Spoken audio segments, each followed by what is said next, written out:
rest of the Mohicans, but they came on through for us. We need these lights. It's been long and hot days across our city as thousands remain without electricity after Hurricane Beryl. Like, what else can you do? Put yourself in survival mode. It's turned no lights. into a week of no power for Patricia Taylor in her Third Ward home on Anita Street. It's our area. As she keeps an eye on the Center Point outage map. They say we have lights, but we don't, so somebody lying. On Napoleon Street in the Third Ward, large tree branches were cut from power lines this afternoon right in front of 84-year-old Hamilton Branch's home. I'll be a whole lot better once I can get myself back where I can cook. You know, it's not necessarily that you want your neighbors to be just as miserable as you, but it's so hard just to see that, you know, you're like, they have power, why can't we? Vincent Law lives in the East End. I do feel forgotten because when you're being told on the phone that you're just, you know, 4 or 5 houses and it's not a priority, it's hard not to feel that way. Feeling frustrated, forgotten, and with no reliable timeline. It makes us look like we're just numbers in the machine versus actual humans. CenterPoint says 14,000 crew members are working 16-hour shifts to restore power for families across our area. To see the CenterPoint trucks riding through here and then your light's still not on, that's the frustrating part. Frustration they hope ends soon.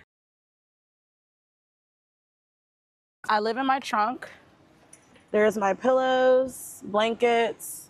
This is how I've been living without power. This is where you sleep? This is where I sleep. This is every single night? Every single night. This is where I've been sleeping. I cannot sleep in the home. It's way too hot. Me and my dog, we're out here.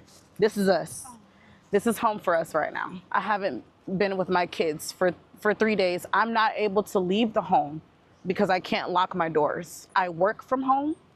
This is my livelihood, but I have not been able to work. You're welcome to walk through. This is my home.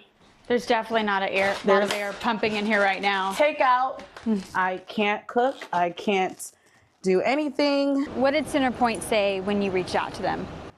I have reached out to CenterPoint more times than I can really tell you. I have been informed differently every time I reach out to them.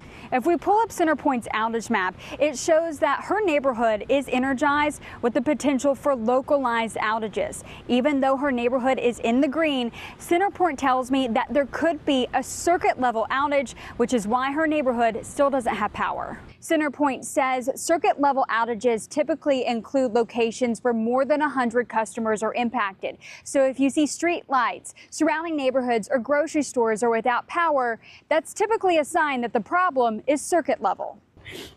I'm very desperate at this point. Like, please turn the power on.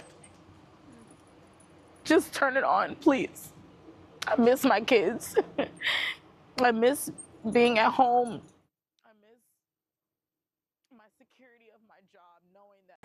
Tom, just look at this. This is night 6 in the dark. The only lights in this parking lot in this entire complex are ours and that from cars. People have been staying in them just trying to survive and escape the extreme temperatures.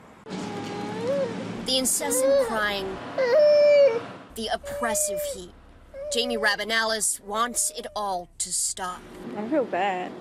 It's like really bad because I take care of my brothers in the car. After 6 days without power, this is where they're now living. Their sweltering apartment, unsafe and unbearable. You've heard a lot of this the past couple days. Yeah. The second oldest of 5, 13-year-old Jamie tries to keep her younger siblings, like year-old Abraham, safe and occupied. I just want the electricity to come right now. Jamie translates for her mother, Andrea, a Guatemalan immigrant, who tells us she feels suffocated because the kids haven't been able to sleep. Because of the heat, it's like too much. Jamie says her mother just lost her job as the family lost a full fridge of food, their only way to cook, and is now being forced to burn gas. It's been really bad. As the days drag on and conditions grow worse, so are calls for transparency from electric utility CenterPoint. They tell us that you cannot ask questions. They literally say that. and they mean it. Congressman Al Green says the utility declined questions from members of U.S. Congress on a call Saturday. This after Congresswoman Sheila Jackson Lee asked the U.S. Attorney General to investigate, accusing the utility of endangering the lives of their customers. So it's really difficult. And Tom, we know that this outage has killed at least 4 people have died from the extreme heat since Hurricane Beryl moved through our region.